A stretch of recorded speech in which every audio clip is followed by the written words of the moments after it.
ये असल में जब आए थे ना तब करना चाहिए था।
साथियों, हमारे बीच में हमारे न्याय योद्धा, नेता प्रतिपक्ष लोकसभा हमारे बीच में आ चुके हैं और मंच पे बहुत सारे गणमान्य व्यक्ति बैठे हुए हैं। मैं एक एक करके सबका परिचय कराऊंगा और आपसे मैं विनती करता हूं कि आप सब बाबा साहब भीमराव अंबेडकर जी के मानने वाले हैं और अनुशासन को बना करके रखेंगे।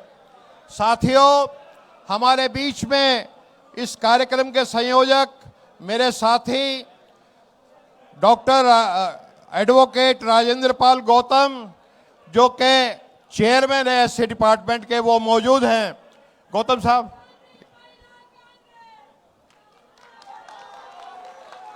हमारे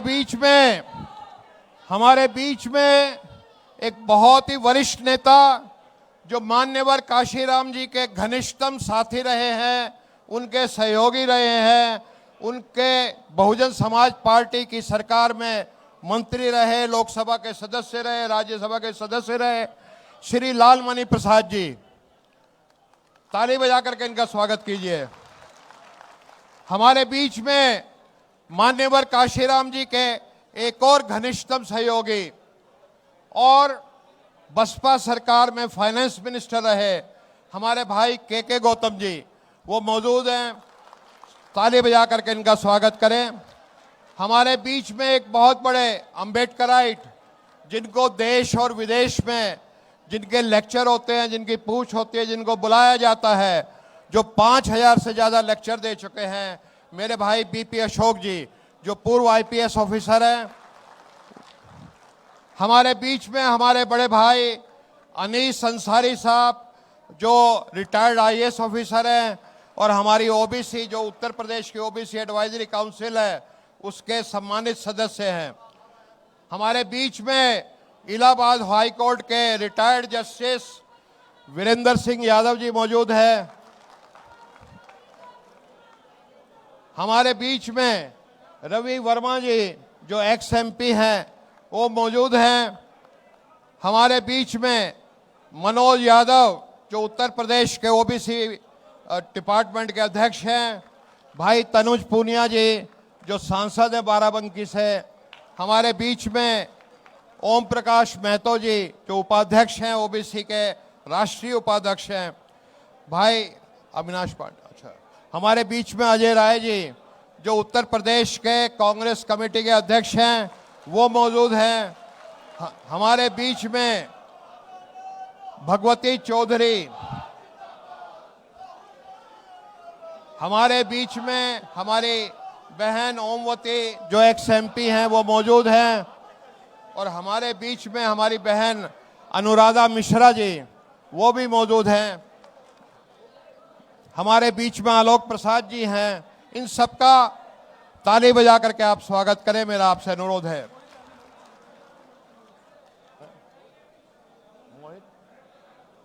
अच्छा अच्छा साथियों, ये मान्यवर काशीराम जी की जयंती है, 92वीं जयंती है 15 मार्च को। और आज हम, क्योंकि मान्यवर काशीराम जी का एक सपना था, और मान्यवर काशीराम जी का वही सपना था जो महात्मा बुद्ध का सपना था, कि इस देश में, समाज में समता, समानता, न्याय, प्रेम, बंधुत्व, स्वतंत्रता और भाईचारा स्थापित हो। जिस मशाल को कभी महात्मा बुद्ध ने जलाया और उसको कभी संत कबीर, कभी संत रायदास, कभी बाबा नानक ने आगे बढ़ाया, कभी हमारे महात्मा फूले, शाहू जी महाराज, बाबा साहब अंबेडकर ने आगे बढ़ाया, और आगे चलकर उसी मशाल को हमारे मान्यवर काशीराम, जिनकी यहाँ पे हमने तस्वीर लगा रखी है, उन्होंने आगे बढ़ाया।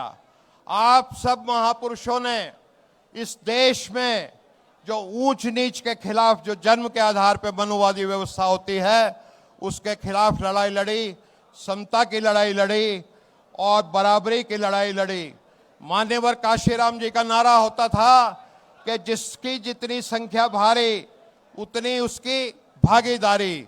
आज उसी लड़ाई को अगर मैं कहूं कि इस देश में न्याय योद्धा राहुल गांधी जी लड़ रहे हैं, तो वो सही बात है, क्योंकि आप जानते हैं कि मनुवादी व्यवस्था में जो सीढ़ीनुमा व्यवस्था होती है, उसमें 6000 जातियां हैं और हर जाति को एक पायदान पे खड़ा कर रखा है। और ये इतनी गंदी और अत्याचारी जाति व्यवस्था है कि जो जाति व्यवस्था में ऊपर की सीढ़ी पे होता है, वो नीचे की सीढ़ी वाले को लात मारता है और ऊपर वाले के तलवे चाटता है। और आज इस देश में एक नेतृत्व है जिसका नाम मोदी है, और मुझे बड़े दुख के साथ कहना चाहता है, और ये हमारे देश का दुर्भाग्य है कि मोदी जी एक कंप्रोमाइज्ड प्राइम मिनिस्टर हो चुके हैं। वो ट्रंप के खिलाफ, ट्रंप कुछ भी कह दे कि तेल इधर से लेना है या उधर से लेना है, एकदम जी हजूरी करते हैं।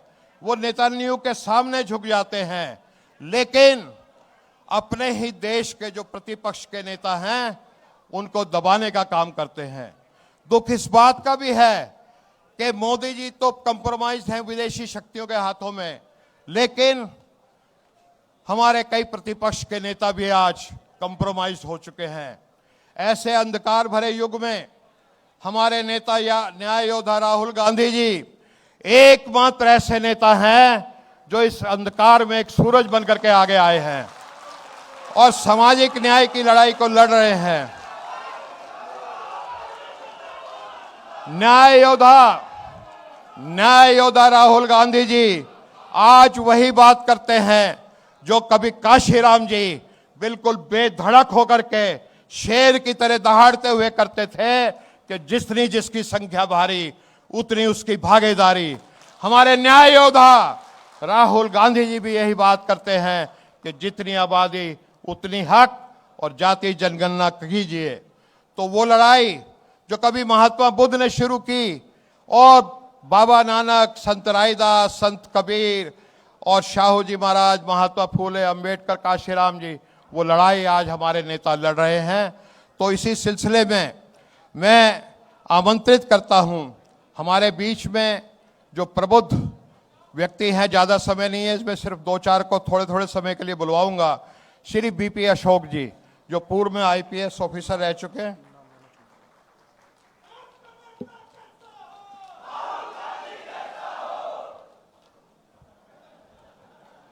महामानव बुद्ध बोधिसत्व बाबा साहब डॉक्टर अम्बेडकर को नमन करते हुए मान्यवर काशीराम जी को कोटि कोटि नमन।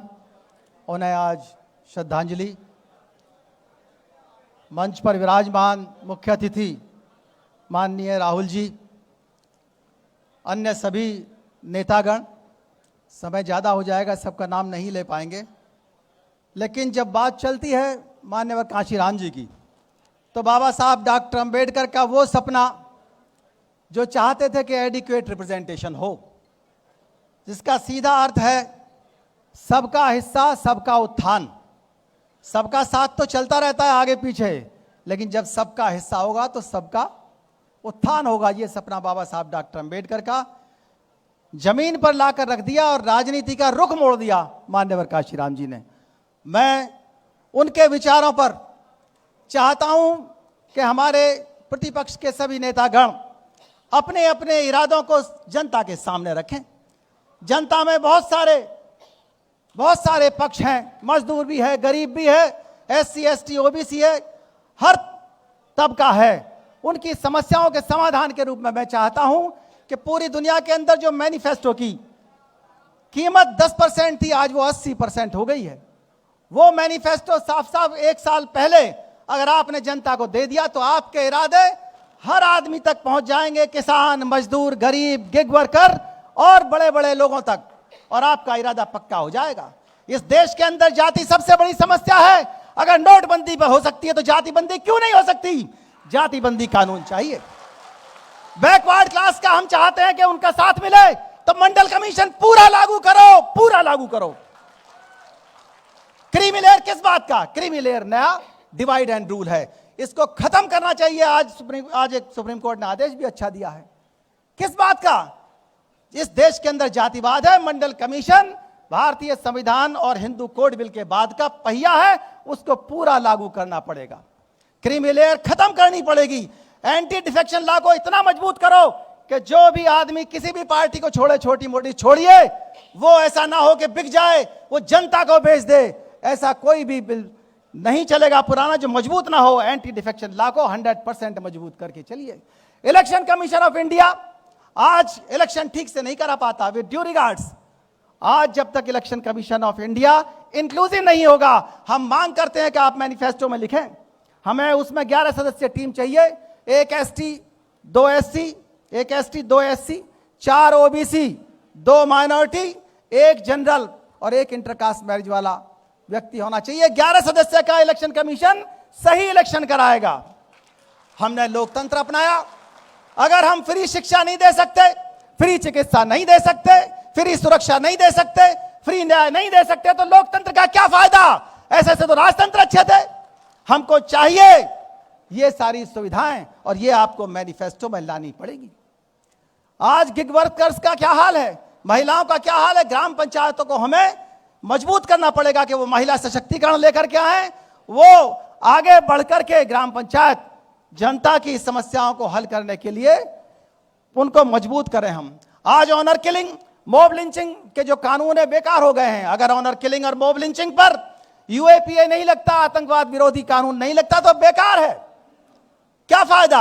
असली आतंकवाद तो जातिवाद है, असली आतंकवाद मॉब लिंचिंग है, सेक्युलरिज्म खतरे में है। इंटरव्यूलेस एग्जाम चाहिए हमको आपके मैनिफेस्टो में। इंटरव्यूलेस एग्जाम, कितनी बेईमानी हो रही है। UPSC का रिजल्ट आ रहा है, नीचे वाला जो बहुत नीचे था वो ऊपर टॉप कर जा रहा है। हमें नहीं चाहिए इंटरव्यू। इंटरव्यू किस बात का? जुडिशरी के अंदर जब संविधान पीठ बैठती है, हम कैसे विश्वास करें कि न्याय होगा? हमको इंक्लूसिव संविधान पीठ चाहिए, कॉलिजम नहीं चाहिए। 1 ST का जज होगा, 2 SC के जज होंगे, 4 OBC के होंगे, 2 माइनॉरिटी के होंगे, 1 जनरल का होगा और 1 महिला। 11 वो लोग हो जाएंगे। बस 1 मिनट और, बस 1 मिनट सर, प्लीज याद दीजिए। निश्चित रूप से सुप्रीम कोर्ट जो आज किसी को भी सपोर्ट कर रहा है, वो हाई हैंडेडनेस की स्थिति नहीं आएगी। इतिहास बदला जा रहा है। इतिहास का काम इतिहासकारों को लिखना चाहिए, कोई बाबा इतिहास नहीं लिखेगा इस देश का। हमें कानून चाहिए कि सरकारी एजेंसियों का दुरुपयोग ना हो। हमारे अधिकारी, कर्मचारी, नेता जो जनता की बात कहना चाहते हैं, वो जरा सी बात कहते हैं, सरकारी एजेंसियां उसके पीछे लग जाती हैं। हमें कानून चाहिए, आप इसको मैनिफेस्टो में जोड़ करके चलिए। हमें मोनोपोली नहीं चाहिए, हमें मोनोपोली के खिलाफ कानून चाहिए। 10 साल से ज्यादा ना कोई राष्ट्रपति रहेगा, ना प्रधानमंत्री रहेगा, ना गवर्नर रहेगा और ना कोई मुख्यमंत्री रहेगा। 5 साल से ज्यादा कोई ना अधिकारी रहेगा, ना कर्मचारी रहेगा। 3 साल से ज्यादा कोई भी अधिकारी कर्मचारी रहता है तो वो क्या करता है? कुछ नहीं कर पाता। वो आदमी अपने परिवारवाद में, परिवार के पालन पोषण में लगता है और कुछ नहीं कर पाता। हमें ऐसा नहीं चाहिए, हमें गरीबों के लिए कानून चाहिए। ऑक्सफैम रिपोर्ट कहती है कि अगर 1% रिचेस्ट लोगों पर 1% कर लगा दिया तो पूरे देश को 117 मिलियन जॉब्स मिल जाएंगे और पूरे देश की गरीबी खत्म हो जाएगी। फ्री शिक्षा, चिकित्सा, न्याय, सुरक्षा सब मिल जाएगा। इतना पैसा 1% लोगों के पास है, 40% जमीन जायदाद उन लोगों के पास है। हमको रिजर्वेशन इन प्रमोशन चाहिए, एससी को भी, एसटी को भी, ओबीसी को भी।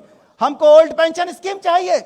हमको डिलिमिटेशन जो हो रहा है, इस डिलिमिटेशन में हर राज्य को 2.5 गुना एमपी एमएलए चाहिए। रिप्रेजेंटेशन चाहिए ओबीसी को राज्यसभा में भी, विधान परिषद में भी। हमको सब प्लान चाहिए, सेपरेट बजट चाहिए। हमको ट्रांसफर पोस्टिंग की पॉलिसी चाहिए। हमको यूनिवर्सल बेसिक इनकम चाहिए। आज यूजीसी का बिल आया, बिल नहीं, यूजीसी का रेगुलेशन आया। उस रेगुलेशन को बिल्कुल अच्छी तरह से लागू करिए ताकि उसमें एससी, एसटी, ओबीसी के लोग बागों का मेजॉरिटी रहे तो अच्छा होगा ये। और इन्हीं शब्दों के साथ बहुत बहुत धन्यवाद राजेंद्र पाल जी को, जय हिंद जी को भी, और राहुल जी को मैं बधाई देता हूं आगे के लिए। हम मांग करते हैं कि मान्यवर काशीराम जी को इस मंच के माध्यम से आज पूरी तरह से ये मांग आगे जाए कि उनको भारत रत्न दिया जाए। बहुत बहुत धन्यवाद। जय भीम, जय भारत, जय संविधान। धन्यवाद सम्मानित बीपी अशोक जी। हमारे पास मात्र 15 से 20 मिनट हैं और 6 वक्ता हैं, और वक्ताओं से हम पहले एक तय कर चुके हैं कि कोई 2.5 मिनट से ज़्यादा बोलेगा नहीं, इसलिए आप देखेंगे सभी वक्ता बहुत संक्षिप्त में बोलेंगे। अब मैं निमंत्रित करता हूं जस्टिस वीरेंद्र सिंह यादव जी को, जो इलाहाबाद हाई कोर्ट के जस्टिस रहे हैं, रिटायर्ड।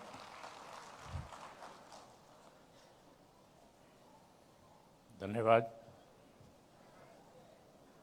मंचासीन नेता विरोधी दल माननीय राहुल गांधी जी और सभी प्रबुद्धजन और इस सभागार में उपस्थित समस्त प्रबुद्धजन, आज माननीय काशीराम जी की जयंती पर यह आयोजन और इसमें उपस्थित अपार जनसमूह इस बात का प्रतीक है कि हम देश में बदलाव चाहते हैं।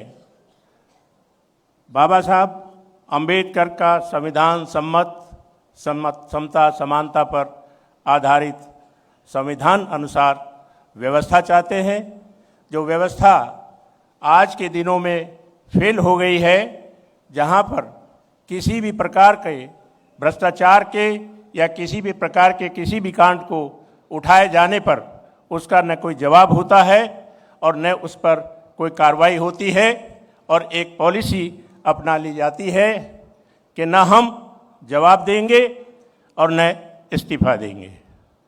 इस स्थिति को बदलने के लिए माननीय काशीराम जी का जो लॉजिक नारा था, जिसकी जितनी संख्या भारी उतनी उसकी हिस्सेदारी, उस पर कार्य किया जाना अति आवश्यक है।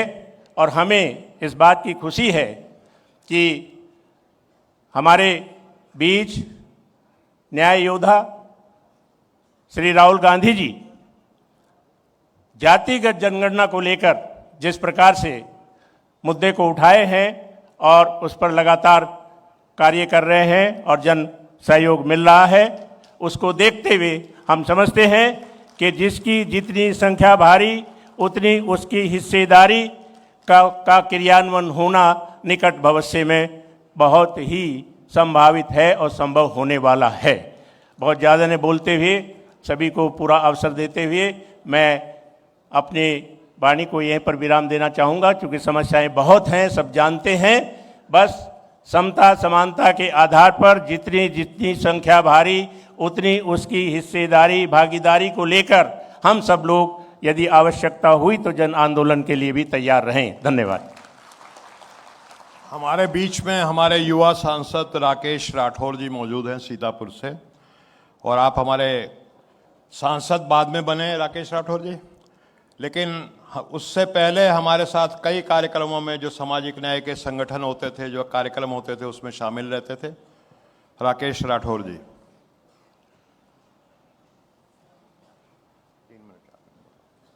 बहुत बहुत धन्यवाद।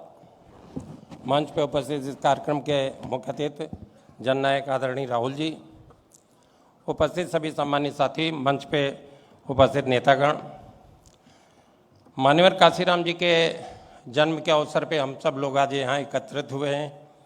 मान्यवर काशीराम जी की बात अभी जस्टिस साहब कह रहे थे, जिसकी जितनी संख्या भारी उतनी उसकी भागीदारी। हम कांग्रेस के लोग यदि मान्यवर साहब के विचारों पे चलना चाहते हैं और वास्तव में देश में प्रदेश में बदलाव लाना चाहते हैं तो इस बात पे हमें भी गौर करना होगा। दूसरी बात मान्यवर साहब की जो थी, पे बैक टू सोसाइटी, पे बैक टू सोसाइटी से उनका अभिप्राय ये था कि जो लोग बहुजन समाज के लोग सुविधा संपन्न हैं, जो ठीक स्थिति में हैं, वो अपने वंचित समाज के लिए कुछ वापस करें। आज कांग्रेस जनों से भी इस अवसर पे हम लोग ये अपेक्षा करेंगे कि जिन लोगों को स्थान बन गया है वो इस कमज़ोर तबके के लिए थोड़ा स्थान रखें। बहुत बहुत धन्यवाद।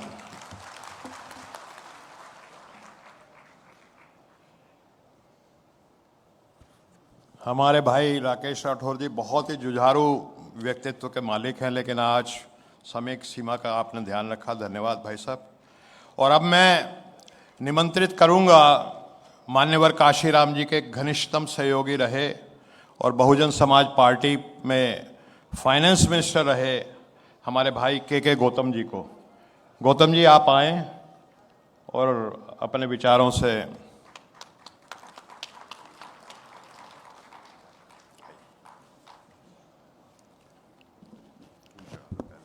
सम्मानित बहुजन समाज एवं उपस्थित जनसमूह, समता, स्वतंत्रता, बंधुता, न्याय, जिसकी जितनी संख्या भारी उसकी इतनी हिस्सेदारी कहाँ से मिलेगी? ये लोकसभा से मिलेगी, राज्यसभा से मिलेगी, विधानसभा से मिलेगी, विधान परिषद से मिलेगी। हम स्वतंत्रता की बात करते हैं, समानता की बात करते हैं, विविधता की बात करते हैं, सारी बात करते हैं, लेकिन मिलेगी कहाँ से? ये मिलेगी वोट के माध्यम से, वोट के माध्यम से मिलेगी।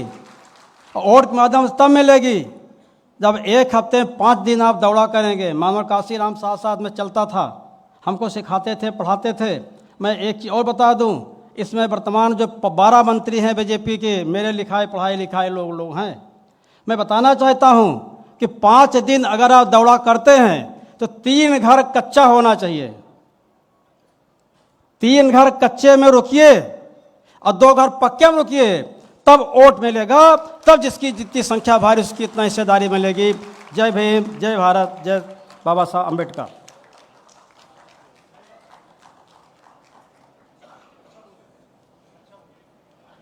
गौतम जी ने तो जिसको कहते हैं ना, गागर में पूरा सागर उतार दिया 1 मिनट में। बहुत बहुत धन्यवाद गौतम जी।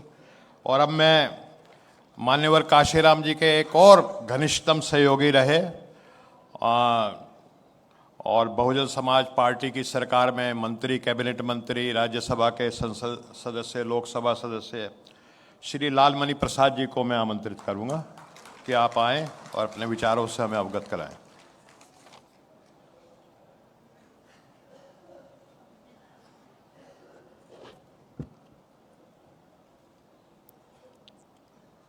सर्वप्रथम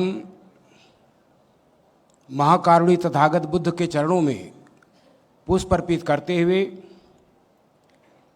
भारतीय संविधान निर्माता बोधिसत्व बाबा साहब डॉक्टर बी आर अम्बेडकर के चरणों में पुष्प अर्पित करते हुए सामाजिक परिवर्तन के महानायक महात्मा ज्योतिराव फूले, सावित्रीबाई फूले, गुरु नारायणा ए.बी. रामास्वामी नायकर पेरियर, साथ ही साथ उन महान संत गुरुओं के चरणों में जिन्होंने समय समय पर सामाजिक संघर्ष के लिए प्रयास किया, चाहे महान संत गाडगे जी हों, संत शिव रविदास जी हों, कबीर साहब हो, या और जितने भी महान गुरुओं ने अपने अपने समय पर सामाजिक संघर्ष के लिए प्रयास किया, हम उनके भी चरणों में पुष्प अर्पित करते हुए साथ ही साथ आज जो यहाँ पर इतना बड़ा कार्यक्रम सामाजिक परिवर्तन के माध्यम से मान्यवर कांशीराम साहब को याद किया जा रहा है उनके जन्मोत्सव समारोह में, हम ऐसे मौके पर मान्यवर कांशीराम साहब जो वामसेव, DS4 और बहुजन समाज पार्टी के संस्थापक रहे। मैं ऐसे मौके पर आप लोगों की तरफ से और उपस्थित जनसमूह के तरफ से, सारे लोगों की तरफ से मानवर कांसीराम साहब के प्रति श्रद्धा सुमन अर्पित करते हुए उनके चरणों में पुष्प अर्पित करना चाहता हूँ।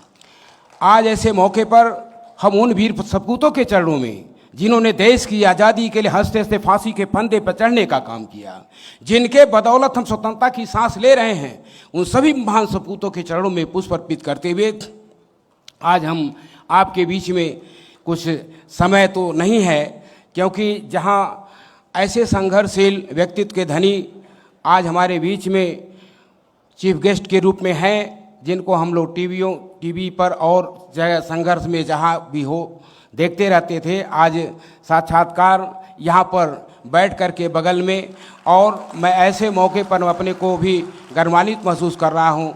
तो ऐसे मौके पर हमें सबसे ज़्यादा समय उन्हें देना चाहिए। मैं कुछ बात ही कह करके अपनी बात को समाप्त करना चाहूँगा। हम क्यों याद कर रहे हैं? हम मानवर कांसीराम साहब को क्यों याद कर रहे हैं? बाबा साहब को याद कर रहे हैं। तमाम महापुरुषों का हमने नाम लिया, क्योंकि दुनिया में जो भी इंसान पैदा हुआ है उसको एक न एक दिन जाना होगा। दुनिया में जो भी इंसान पैदा हुआ है उसको एक न एक दिन जाना होगा। अपने जीवन काल में देश के लिए, समाज के लिए जो कुछ कर जाता है वही यादगार बन करके रह जाता है। मानवर कांसीराम जी ने बाबा साहब के सपनों को पूरा करने के लिए जो रास्ता दिया है, जिस पर तमाम साथियों ने अपनी बात को रखा है, हम उसे संबद्ध करते हुए मैं इतनी बात जरूर कहना चाहता हूं कि कांसीराम साहब का सपना अभी अधूरा है।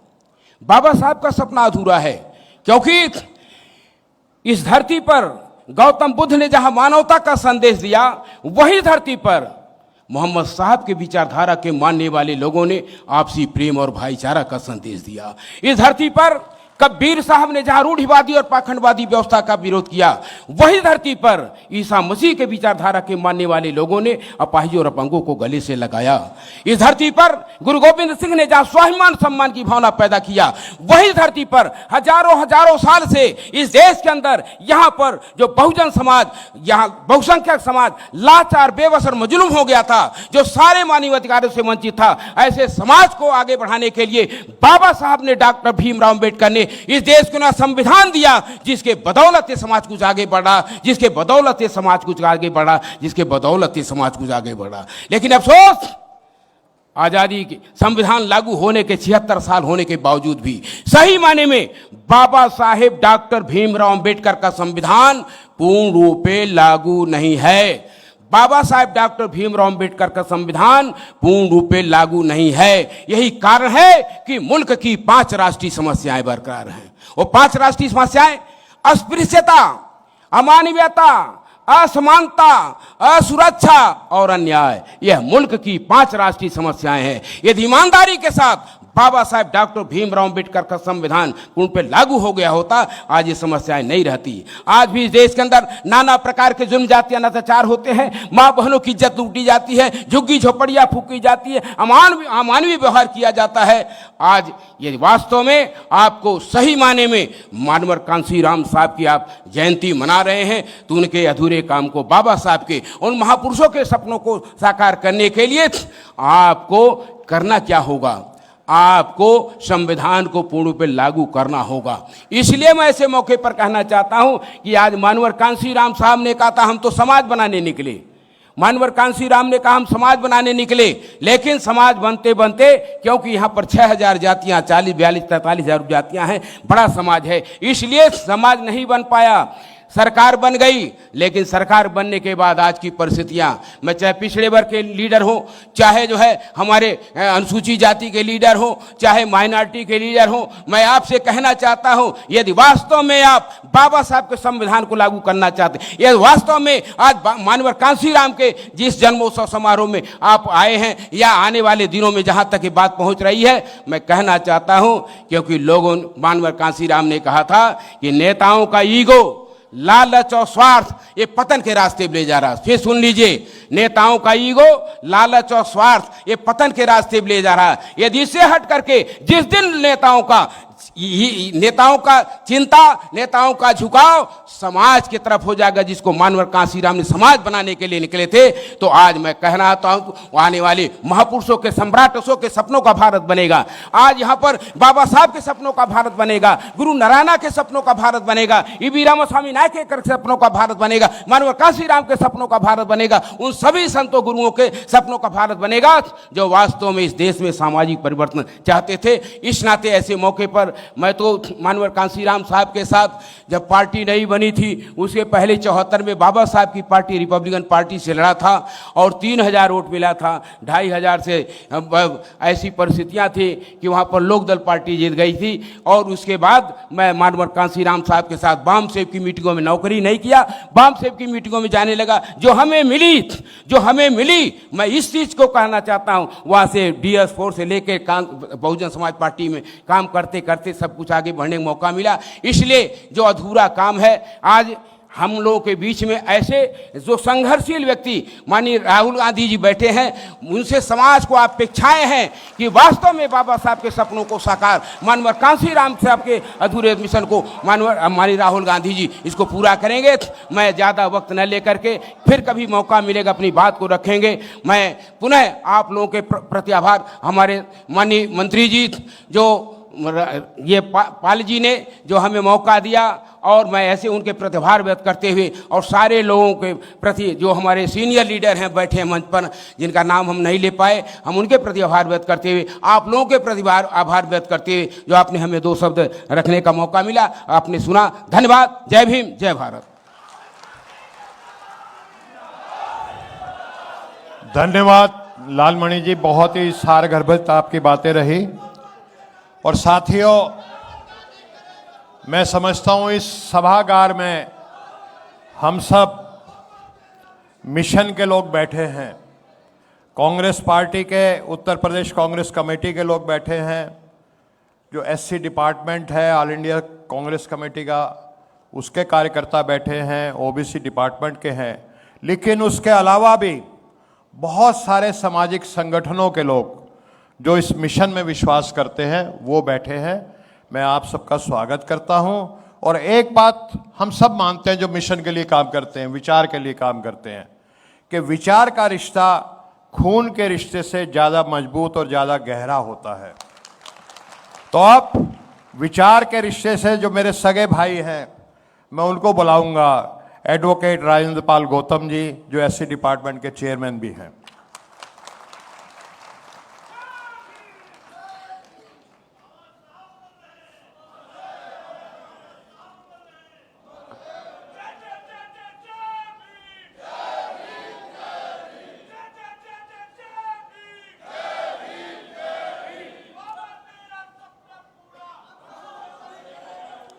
दुनिया को समता, स्वतंत्रता, बंधुता, न्याय, प्रज्ञाशील, करुणा और मैत्री का मार्ग दिखाने वाले तथागत भगवान बुद्ध, महर्षि वाल्मीकि जी, संत गुरु रविदास जी, संत कबीरदास जी, गुरु नानक देव जी, ज्योतिबा फूले जी, सावित्रीबाई फूले जी, फातिमा शेख जी, नारायण गुरु जी, साहू जी महाराज, पेरियार रामास्वामी नायकर जी, महात्मा गांधी जी, डॉक्टर बाबा साहेब अम्बेडकर जी, पंडित जवाहरलाल नेहरू जी, मौलाना आज़ाद जी, मानवर कांशीराम साहब, बुद्ध प्रिय मौर्य जी, बाबू जगजीवन राम जी और सभी महापुरुषों के चरणों में कोटि कोटि नमन करते हुए मंच पे आसीन हम सब के नेता, न्याय योद्धा, संविधान रक्षक, हम सब की, इस देश के तमाम दलित, पिछड़े, वंचित, गरीब, मजदूर, किसान, लाचार, सभी की आवाज, एक सशक्त आवाज न्याय योद्धा राहुल गांधी जी और तमाम सब हमारे क्रांतिकारी साथियों, सभी को क्रांतिकारी जय भीम, विनम्र नमो बुधाय। साथियों, सबसे पहले तो मैं मानवर कांशीराम साहब को उनके जन्म जयंती पर पुष्पांजलि अर्पित करता हूं और सबके बीच ये संकल्प लेता हूं, हम जीवन में कुछ और बने या ना बने, लेकिन तथागत बुद्ध से लेकर डॉक्टर बाबा साहेब अम्बेडकर साहब, मानवर कांशीराम साहब, साहू जी महाराज, ज्योतिबा फूले, उनकी जो विचारधारा थी, अंतिम सांस तक उस विचारधारा को जमीन पर 100% उतारने के लिए अपना पूरा जीवन लगाएंगे। एक अनुभव मैं आपको साझा करना चाहता हूं और राहुल जी आपको भी करना चाहता हूं, क्योंकि मैंने पूरे देश में इस 9 महीने में जब से मैं अध्यक्ष बना हूं, घूमने के बाद एक अनुभव किया कि कांग्रेस पार्टी के लोग अरबोपति बन गए। जगह जगह मेरे ख्याल लाखों लोग करोड़ों अरबोपति हैं, लेकिन पार्टी गरीब हो गई।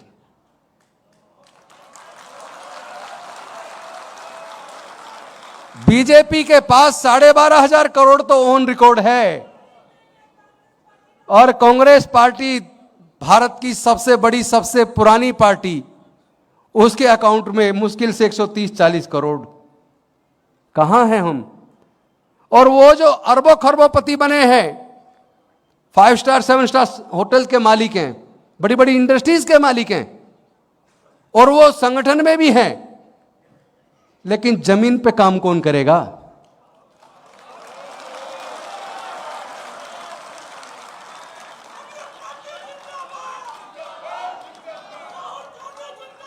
एक बात बताइए, एक सवाल मेरा आपसे भी है और जो मंच पे बैठे हैं आपसे भी है। भारत को अंग्रेजों की गुलामी से आजादी दिलाने के लिए लाखों लोगों ने कुर्बानी दी, कांग्रेस के लाखों लोग जेल गए। इतने संघर्ष के बाद भारत को आजादी मिली, लेकिन अपने दिल पे हाथ रख के बताइए, क्या आज भारत आजाद है? अरे ये बताइए, आपको कपड़े खरीदने, आपको जूते खरीदने किस दुकान से खरीदने हैं? ये आप तय करेंगे या कोई और तय करेगा? अगर भारत को तेल खरीदना है, किससे खरीदना, कौन सस्ता देगा, किसका तेल अच्छा है, यह बात भारत तय करेगा या ट्रंप तय करेंगे? इतनी गुलामी। आदरणीय मोदी जी, मैं आपसे पूछना चाहता हूं, आखिर डर किस बात का है? ऐसे कौन से काले कारनामे किए हैं? कौन से सबूत आपके ट्रंप के पास है? बताइए, इतना डर किस बात का? इतना डर किस बात का कि भारत गुलाम हो जाए, भारत की जनता गुलाम हो जाए, लेकिन आप केवल प्रधानमंत्री पद के लिए पूरे देश को डुबो रहे हैं, पूरे देश को आपने गुलाम बना दिया। आज आप सबके माध्यम से मैं एक आह्वान करना चाहता हूं और यह मांग है केंद्र की सरकार से, चूंकि मानवर कांसीराम साहब की हम जयंती मना रहे हैं, मैं आपको याद दिलाना चाहूंगा, अब से कम 40 साल पहले चप्पल में, हवाई चप्पल में, आधी बाजू की शर्ट में शर्ट बाहर निकली हुई, दिल्ली के घोंडा गांव में मेरा जन्म हुआ। वो घोंडा चौक पे डीटीसी की बस से उतरे, पैदल पैदल घर आए, 12-13 लोगों की मीटिंग ली। मैं तो उस वक्त 10वीं में पढ़ता था, मतलब उस वक्त हम लोग वॉल राइटिंग करते थे, उसकी DS4 तब हुआ करती थी, उसके जो लोग चुनाव लड़े थे। किस तरीके से गली गली में जाकर 50 आदमी 10 आदमी के बीच रात रात को खुद वॉल राइटिंग करा रहे, प्रचार कर रहे हैं। मैं BSP से पहले की बता रहा हूं, DS4 के टाइम की। और रात को 12 बजे घर में घुसे, जिसके यहाँ ठहरे थे। नागपुर की घटना है। भूख लगी थी, खाना था नहीं, उनके घर में बची हुई सूखी रोटी उन्होंने सामने रख दी। रोटी तोड़ी उन्होंने, और वो सूखी रोटी थी, पता नहीं कैसे इतनी ज्यादा सूखी थी कि वो रोटी को देखे, खुद को देखे। लेकिन उन्होंने इसलिए खाई कि जो बाकी रात साथ में काम कर रहे थे, उनको कहीं ऐसा ना लगे कि ये सूखी रोटी परोस दी है। उस आदमी के दिल को पूछो, जो गरीब आदमी झुग्गी है जिसकी, वो सूखी रोटी से रोटी तो दे रहा है। ऐसे रोटी खा के। एक बार बंगाल की घटना है, कैलकाटा की।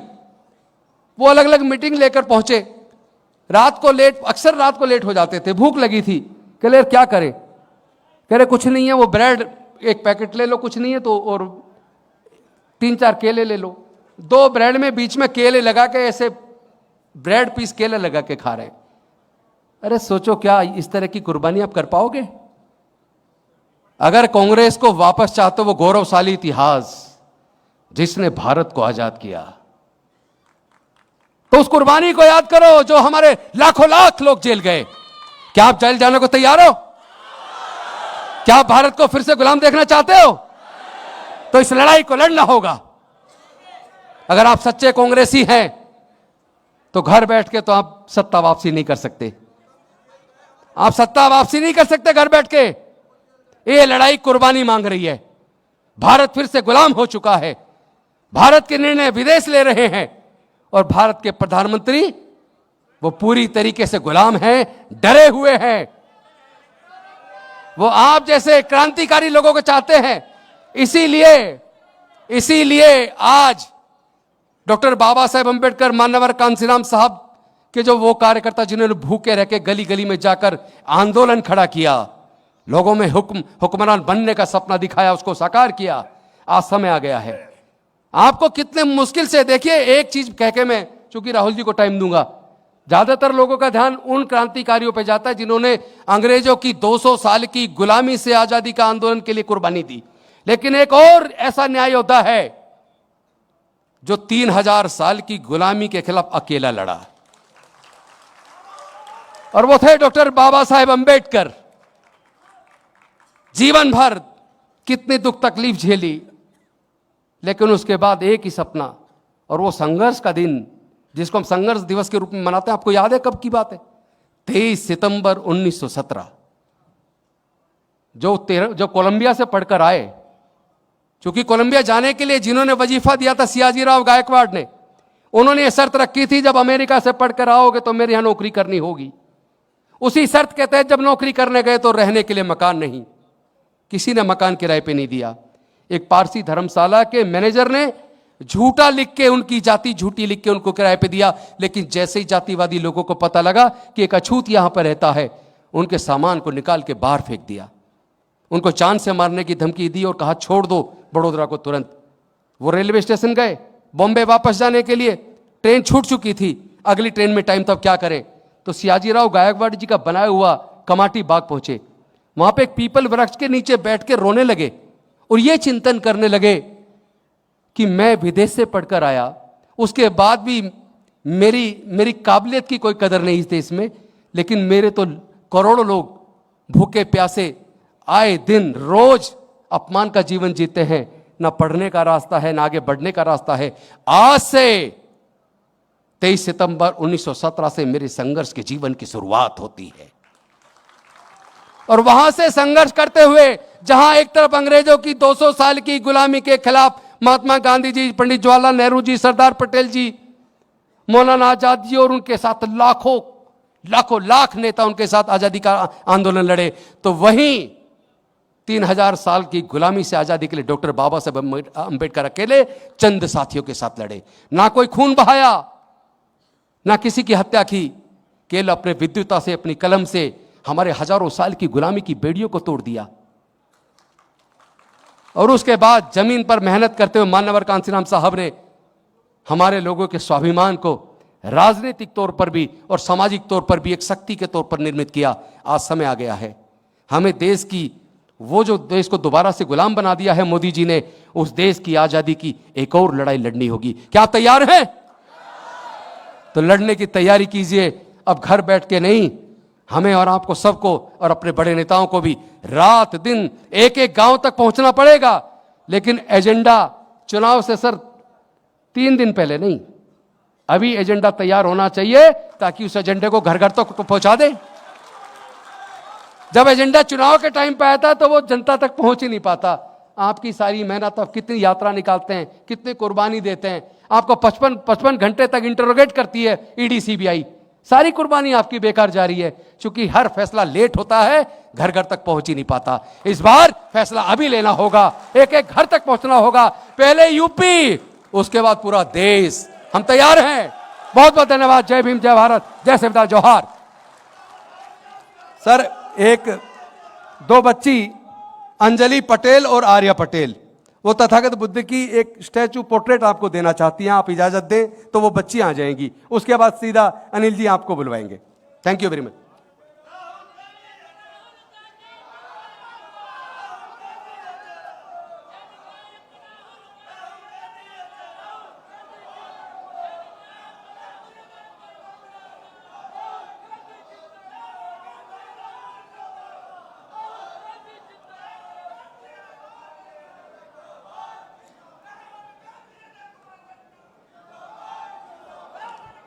अब मैं अनुरोध, अच्छा हमारी बहनें आ रही हैं, तथागत बुद्ध की तस्वीर भेंट करेंगी हमारे न्याय योद्धा राहुल गांधी जी को। बहनों को ऊपर आने दें।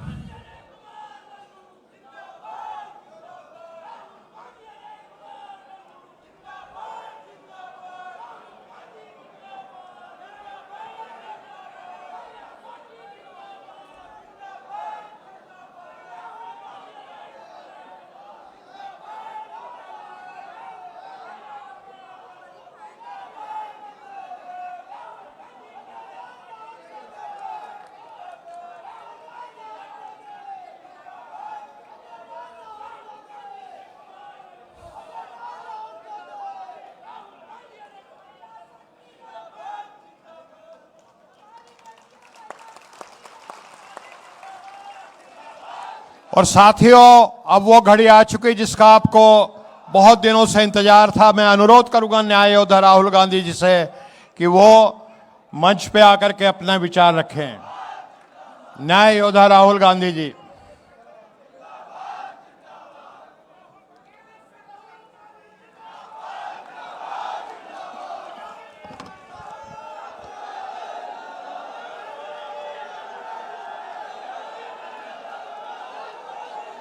राजेंद्र पाल गौतम जी, अनिल जैन जी, अविनाश पांडे जी, अजय राय जी, लालमणि प्रसाद जी, के गौतम जी, बीपी अशोक जी, अनीस अंसारी जी। शांत हो जाइए भैया। अनीस अंसारी जी, जस्टिस वीरेंद्र यादव जी, ब्रिजलाल खबरी जी, राकेश राठौर जी। स्टेज पे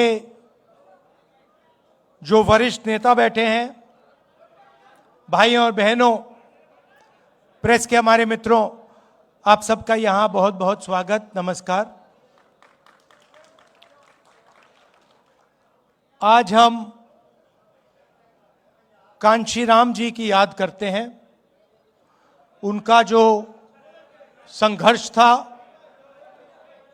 उनका जो विजन था, उनका जो हिंदुस्तान की राजनीति पर इफेक्ट था, उसको हम याद करते हैं और दिल से उनका धन्यवाद करते हैं।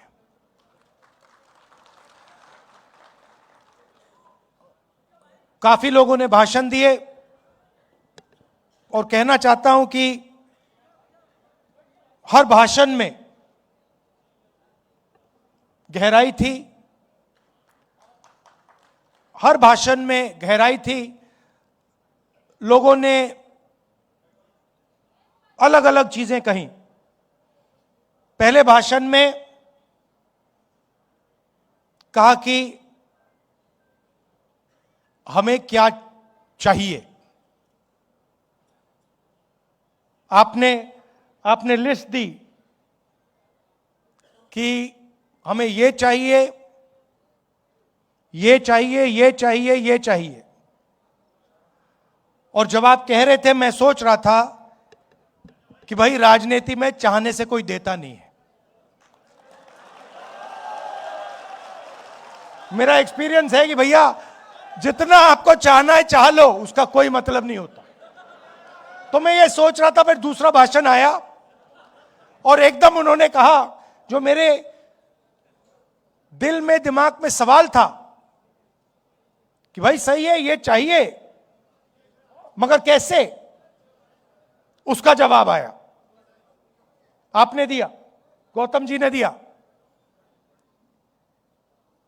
कि जब तक विचारों के लिए नहीं लड़ा जाएगा तब तक कुछ नहीं होने वाला। और मैं आपसे कह देता हूं, ये जो आप नारे लगाते हैं, इससे कुछ होता नहीं है। ये कि भैया राहुल गांधी जिंदाबाद, इससे कुछ होता नहीं है। इससे मतलब पता नहीं अच्छा लगता होगा, मगर इससे कुछ होता नहीं है। होता कैसे है? गौतम जी ने कहा, जो मन बना लेता है कि ये जो हो रहा है इसको मैं एक्सेप्ट नहीं करने वाला हूं,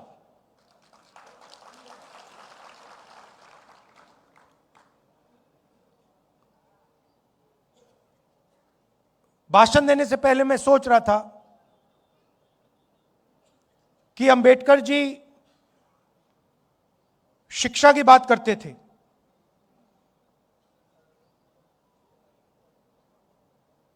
संगठित होने की बात करते थे, और जब कांशीराम रात में उत्तर प्रदेश में घूमते थे वो पेन लिए घूमते थे और वो कहते थे कि पेन होता है, लिखाई इस साइड से होती है, शाही इस साइड में होती है, निब इस साइड होता है, ऊपर से कवर लग जाता है 15% का, वो कहते थे। और वो ये भी कहते थे कि पेन को ऐसे होना चाहिए कि समाज का फायदा 15% को मिले मगर 85% को भी मिलना चाहिए, उसमें शामिल वो भी होने चाहिए। अब क्या हुआ? अब बीजेपी ने नया सिस्टम उठाया है। बीजेपी ने पेन और इसको अलग कर दिया, इसको पता नहीं कहां फेंक दिया और उसके लिए इसको लिए फिर रहे हैं।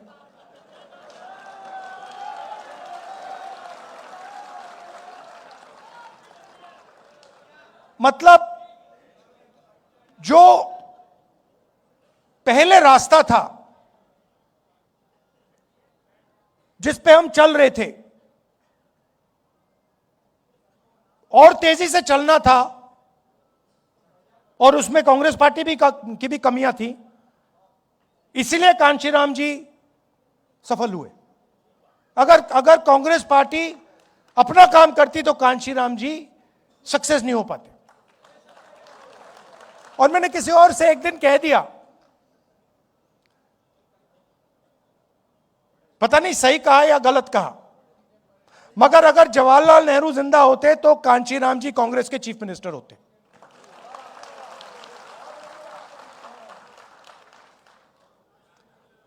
मगर कहने का क्या मतलब है?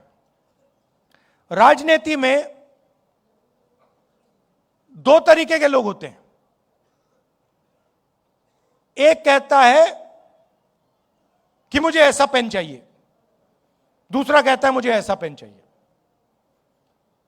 मतलब मुझे पेन ऐसा चाहिए कि सब लोगों को फायदा हो, समाज में कोई पीछे ना रहे, और अगर हिंदुस्तान में प्रगति हो रही है तो गरीब से गरीब बच्चा किसी भी वर्ग का हो, उस प्रगति में उसको शामिल होना चाहिए।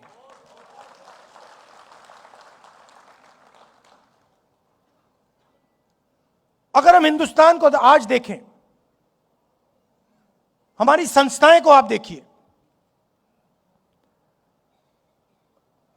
किसको भी चुन लीजिए, जुडिशरी चुननी है उसको चुन लीजिए,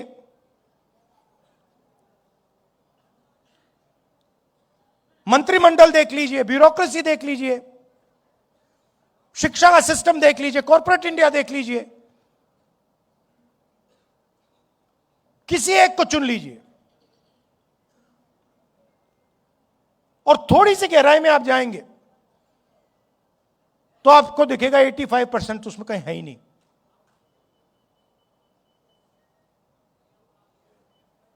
आप जाइए, आज घर जाएंगे आप, स्टॉक मार्केट का समय है, आप इंटरनेट पे जाइए और 500 सबसे बड़ी कंपनियों के नाम ले लीजिए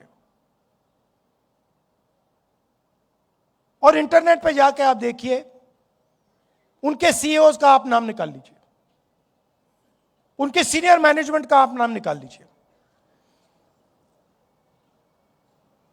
और आप देखिए वहां पे दलित, आदिवासी, पिछड़ा, अति पिछड़ा, माइनॉरिटी कितने हैं आप देख लीजिए, आपको कोई नहीं मिलेगा। एक नहीं मिलेगा आपको। अदानी जी की कंपनी में जाइए, उनके सप्लायर्स की लिस्ट निकालिए। उनकी कंपनी को हजारों कंपनियां सप्लाई करती हैं, थोड़ी छोटी होती है, उनकी लिस्ट निकालिए। उनके सीईओ देख लीजिए, आपको वहां एक भी दलित नहीं मिलेगा, एक आदिवासी, एक पिछड़ा वर्ग, तो कोई नहीं मिलेगा उसमें।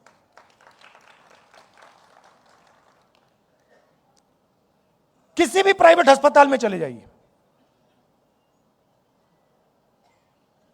आपके परिवार के लोग बीमार होते हैं, अगली बार आप जाएंगे जरा नाम पढ़िए। अपोलो हॉस्पिटल में जाके नाम पढ़िए डॉक्टरों के, वहां पे आपको एक दलित नाम नहीं मिलेगा, एक पिछड़े वर्ग का नाम नहीं मिलेगा, एक आदिवासी नहीं मिलेगा। और कॉन्स्टिट्यूशन कहता है कि यह देश सबका है, वन मैन वन वोट, जितनी आबादी उतनी भागीदारी, कॉन्स्टिट्यूशन कहता है कि सारे के सारे लोग एक जैसे हैं, कोई कम नहीं है, सब समान है। अच्छा, मनरेगा की लिस्ट निकालिए, उसमें आपको 85% मिल जाएगा, भरा हुआ है वहां पे वो। आप निकालिए, मजदूरों की लिस्ट निकालिए, जिन लोगों ने ये हॉल बनाया, शानदार हॉल, चमकता हुआ हॉल जिसमें हम भाषण कर रहे हैं, उनकी लिस्ट निकालिए। 60% आपको पिछड़ा वर्ग, अति पिछड़ा वर्ग, दलित, आदिवासी, माइनॉरिटीज में मिलेंगे आपको।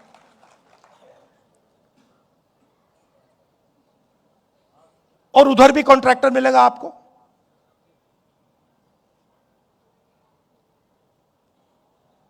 और यह स्थिति खराब होती जा रही है। अगर इंप्रूव हो रही थी तो अलग बात है। पहले कोई छोटा बिजनेस चला सकता था, उसमें 2, 3, 4, 5% घुस जाते थे। पहले पब्लिक सेक्टर हुआ करता था, उसमें मैनेजमेंट में लोग घुस जाते थे। पब्लिक अस्पताल थे, पब्लिक यूनिवर्सिटी, कॉलेजेस थे, उसमें घुस जाते थे लोग। आपने इंटरव्यू की बात की, मैं गया था, दिल्ली यूनिवर्सिटी गया था। इंटरव्यू बच्चों को निकालने का तरीका है। आपकी जात क्या है भैया, आप इंटरव्यू में फेल, सीधी सी बात है। वो सब बोल रहे हैं। आरएसएस के संगठन की लिस्ट निकालिए, जो उनके प्रचारक लोग हैं, जो उनका सीनियर आरएसएस का जो सेंटर है, उसमें आपको एक ओबीसी नहीं मिलेगा, एक दलित नहीं मिलेगा, एक आदिवासी नहीं मिलेगा। तो लड़ाई बिल्कुल क्लियर है। एक तरफ 85% बैठे हैं और उनको कहा जा रहा है कि भैया ये देश आपका नहीं है। कहने के लिए हां, कहने के लिए हम कह देंगे कि भैया आप हिंदुस्तानी हो, मगर जब धन बांटने की बात आएगी या देश को चलाने की बात आएगी या पावर की बात आएगी, तो आप हिंदुस्तानी नहीं हो, आप कुछ और हो।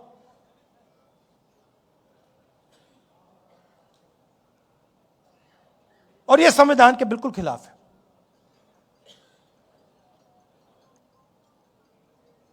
और यह संविधान क्या है? पहले मैं सोचता था कि एक किताब है जो आजादी के बाद लिखी गई। हम सब कहते हैं कि अंबेडकर जी का कॉन्स्टिट्यूशन है, मगर अगर हम थोड़ी सी गहराई में जाएं तो इसमें हिंदुस्तान की हजारों साल की आवाज है। जो आपने, गौतम जी, जो आपने लिस्ट दी, आपने नाम लिए, नारायण गुरु, बसवन्ना, अंबेडकर जी, गांधी जी, गौतम बुद्ध जी, जो आपने लिस्ट दी, उन सब की आवाज इस कॉन्स्टिट्यूशन में है। और दूसरी बात, जो उस विचारधारा के खिलाफ थे उनकी आवाज इस कॉन्स्टिट्यूशन में नहीं है। सावरकर जी की आवाज इस कॉन्स्टिट्यूशन में नहीं है। नाथूराम गोडसे की आवाज इस कॉन्स्टिट्यूशन में नहीं है।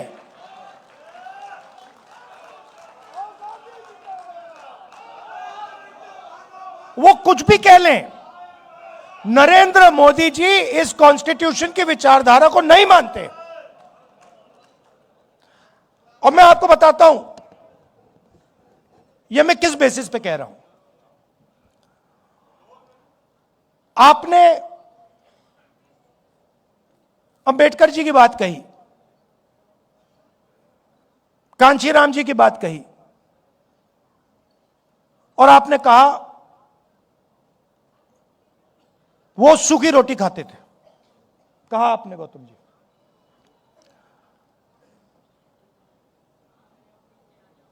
और अंबेडकर जी के बारे में लोग बहुत कुछ कहते हैं। कोलंबिया में पढ़ाई की, दलितों के लिए लड़े, इंटेलेक्चुअल थे, दलितों की लड़ाई लड़े, पूरी जिंदगी समाज के लिए दे दी। मगर मेन बात क्या है? मेन बात है कि वो कॉम्प्रोमाइज नहीं हुए।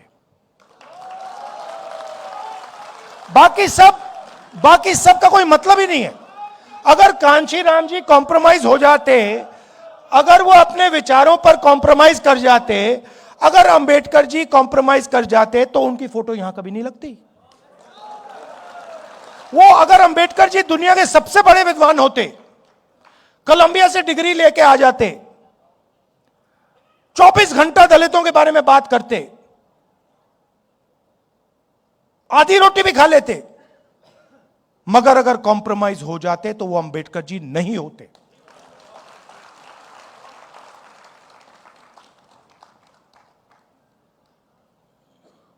फर्क है अंबेडकर जी में,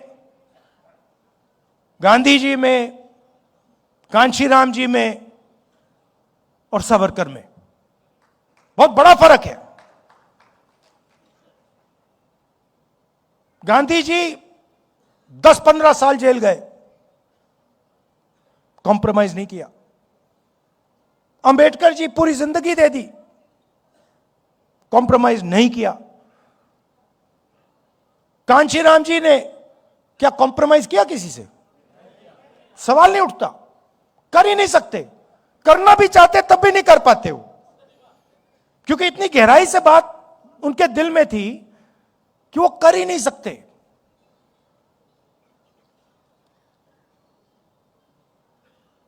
आप मोदी जी का चेहरा तो देखिए ना,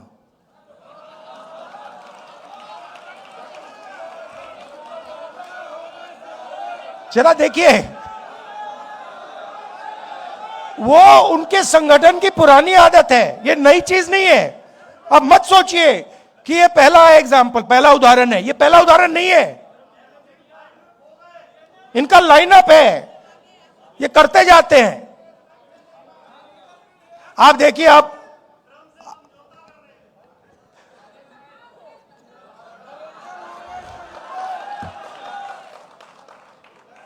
कल मैं पार्लियामेंट में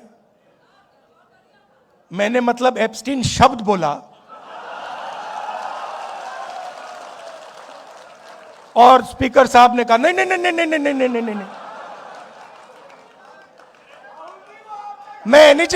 मैंने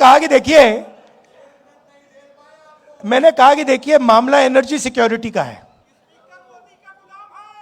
मामला एनर्जी सिक्योरिटी का है। मामला यह है कि गैस सिलेंडर नहीं मिल रहा,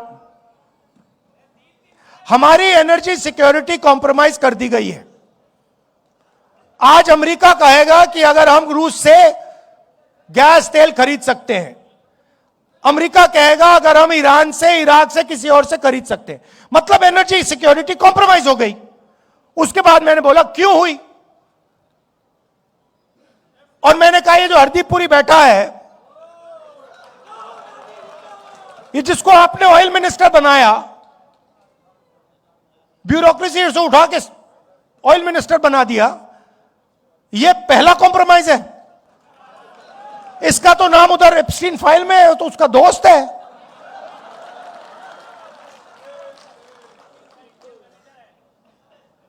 इसकी बेटी के कंपनी में जॉर्ज सोरोस का पैसा गया है।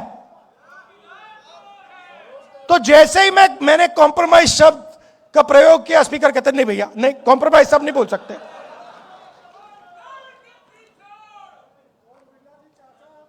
तो अब तो एक साइड एप्स्टीन है, दूसरी साइड अदानी जी।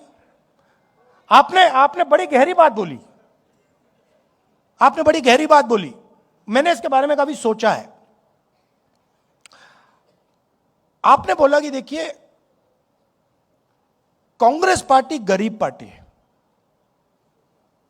और कांग्रेस के जो बड़े बड़े नेता हैं वो अमीर हैं। नहीं, मगर आप बात समझिए, हम अमीर पार्टी होना ही नहीं चाहते हैं।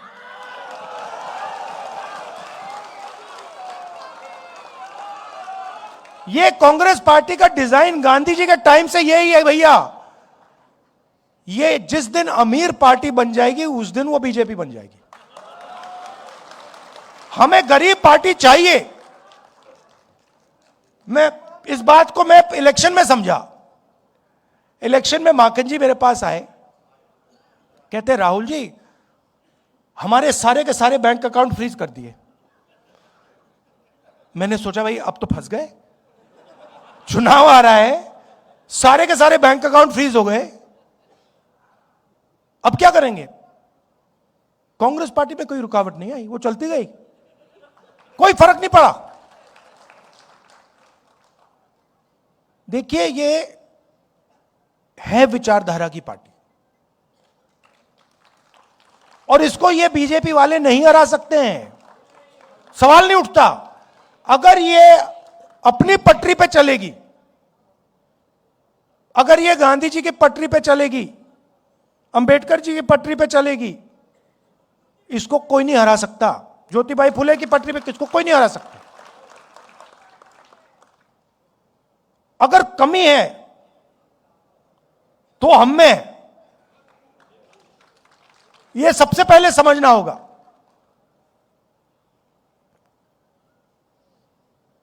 और अब हमने मन बना लिया है, कांग्रेस पार्टी ने मन बना लिया है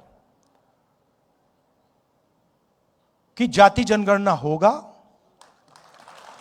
और दलितों को, पिछड़ों को, आदिवासियों को, अति पिछड़ों को, माइनॉरिटीज को हिंदुस्तान के पावर स्ट्रक्चर में जगह मिलेगी। और ये कुछ भी कह दे, कुछ भी कर दे, मैं इस बात को छोड़ने वाला नहीं हूं। और अब मामला बड़ा आसान हो गया है। मामला क्यों आसान हुआ? क्योंकि उनका जो आदमी है वो कॉम्प्रोमाइज है, उसको पकड़ लिया हमने। अभी आपको पता नहीं लग रहा, मगर हमने उसको पकड़ लिया है।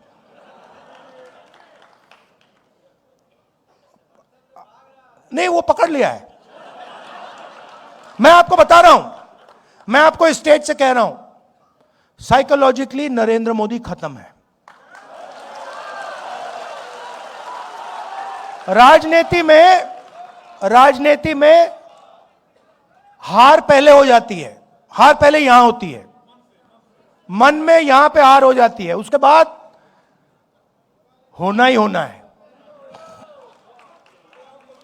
और आप ये सोच समझिए कि कांग्रेस पार्टी के जो कार्यकर्ता हैं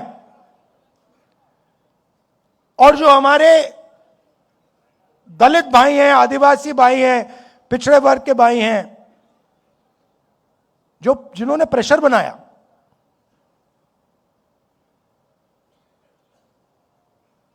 उन्होंने नरेंद्र मोदी को खत्म किया है। और मैं आपको बता देता हूं, देखिए,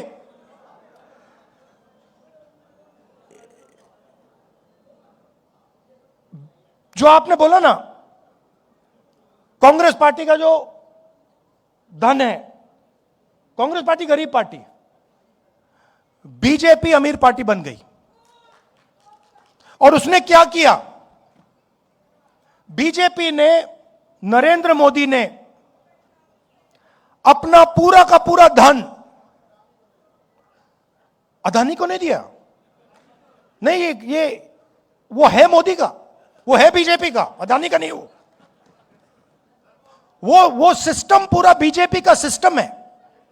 वो अदानी कंपनी नॉर्मल कंपनी नहीं है, वो ऐसे है, यूं है।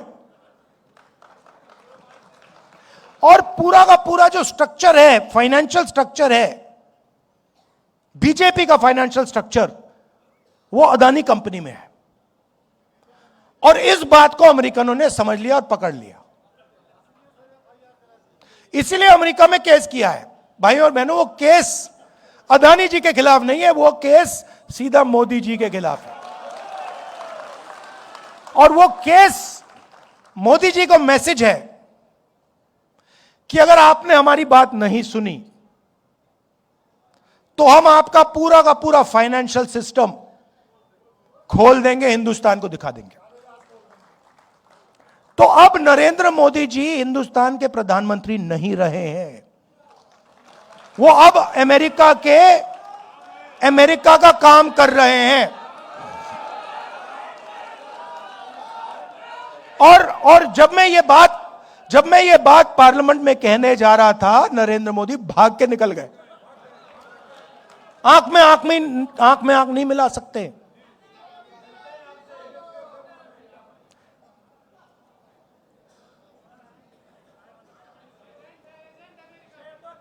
नहीं, अब देखिए, अब आप कहोगे, अब देखो ये आप कैसे कह रहे हो? मैं बताता हूं आपको, हर चीज का मैं आपको सबूत दूंगा। हिंदुस्तान का कोई भी प्राइम मिनिस्टर कृषि का सिस्टम नहीं खोल सकता। बाकी दुनिया के जो किसान हैं उनके लिए हिंदुस्तान का प्रधानमंत्री कभी नहीं खोल सकता है। नरेंद्र मोदी नहीं करना चाहता था। कैसे मालूम? क्योंकि मैं 4 महीने से पता लगा रहा था कि भैया ये जो अमेरिका की ट्रेड डील जो है ये रुकी क्यों है। अनऑफिशियली पूछ रहा था मैं, और हर बार जवाब आ रहा था, कृषि के मामले पे हम कॉम्प्रोमाइज नहीं करेंगे। मेरा भाषण हुआ, 1 घंटा रोका,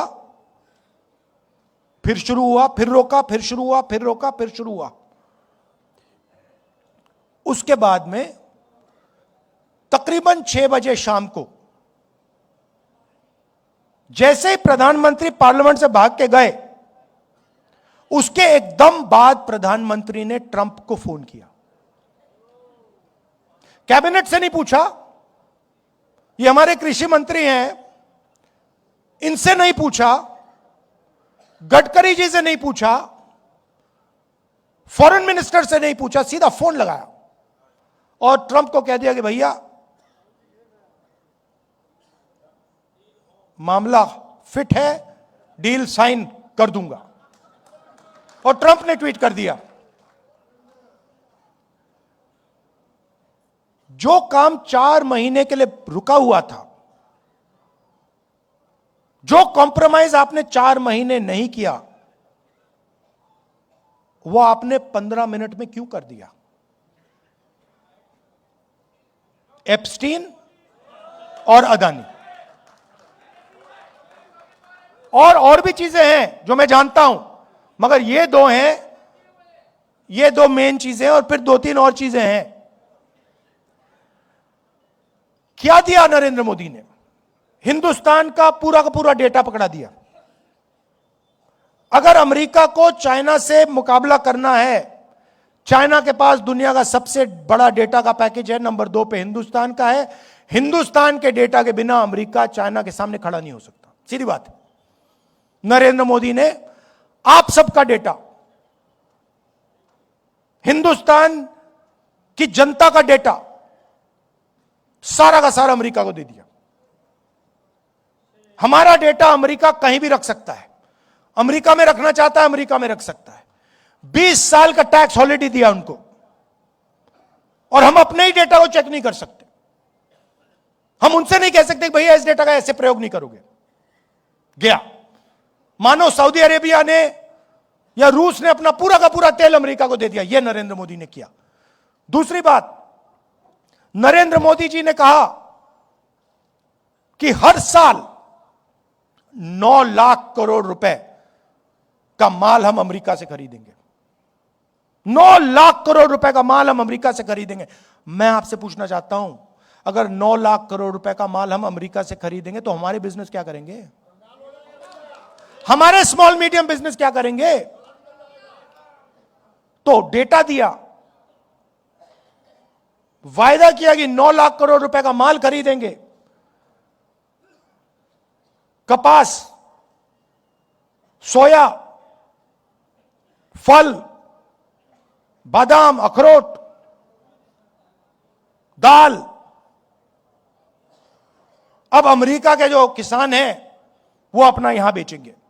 अमेरिका के खेत बड़े बड़े 500 एकड़ 1000 एकड़ की पूरी पूरी मैकेनाइज्ड।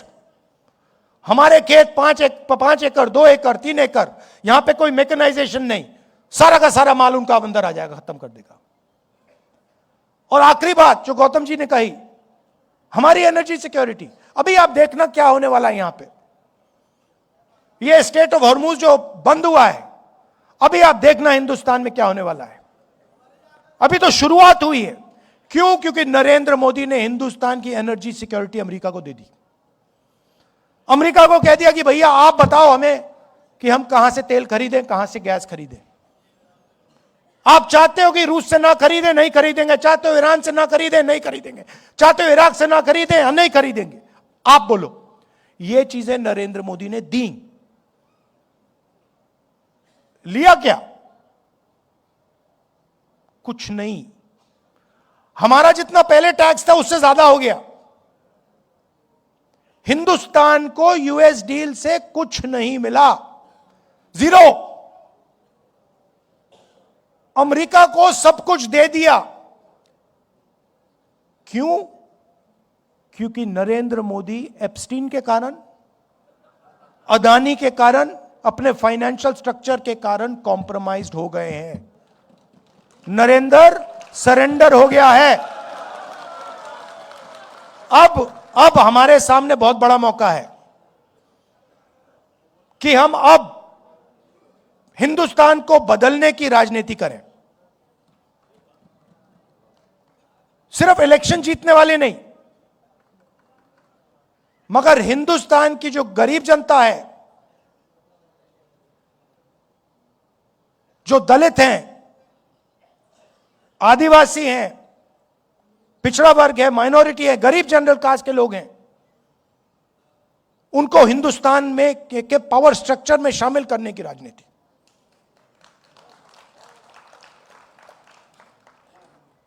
और उसके लिए आपको आपके दिल में कुछ होना पड़ेगा। नारों से नहीं होने वाला। अगर कांग्रेस पार्टी के पास उत्तर प्रदेश में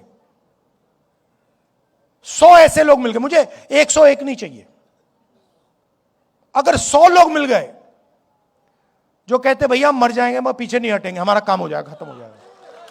मतलब यहां पे तो कितने लोग हैं? यहां पे 1000 लोग हैं। मैं तो छोड़ो, 1000 छोड़ो, मुझे बस ये 100 चाहिए जो कहे कि भैया हम मर जाएंगे मगर ये जो हमारा लक्ष्य है इसको हम नहीं छोड़ने वाले, काम हो जाएगा हमारा। आप सब आए, आपने इतनी एनर्जी दी, इतना प्यार दिया, इसके लिए दिल से आपका धन्यवाद करता हूं। और मैं आपको सिर्फ कहना चाहता हूं कि मेरे लिए अंबेडकर जी का संविधान, गांधी जी का संविधान, यह सबसे जरूरी चीज है और इसकी हम मरते दम तक इसकी हम रक्षा करेंगे। आप सबका बहुत बहुत धन्यवाद। न्याय योद्धा साथियों, एक प्रस्ताव आया है। न्याय योद्धा राहुल जी, एक प्रस्ताव आया है इस सभागार में, वो मैं आपके समक्ष रखना चाहता हूं। आप सबका उसमें समर्थन चाहूंगा। 1 मिनट जरा प्रस्ताव को ध्यान से सुनिए। ये प्रस्ताव आया है बैकवर्ड दलित माइनॉरिटी फोरम की तरफ से और ये प्रस्ताव है भारत रत्न हेतु मांग पत्र। सेवा में कांग्रेस के वरिष्ठ आदरणीय राजेंद्र पाल गौतम जी, अनिल जैन और न्याय योद्धा राहुल गांधी जी, मान्यवर काशीराम साहब को मरणोपरांत भारत रत्न से सम्मानित करने हेतु भारत सरकार से मांग पत्र। क्या ये सभा इसका समर्थन करती है?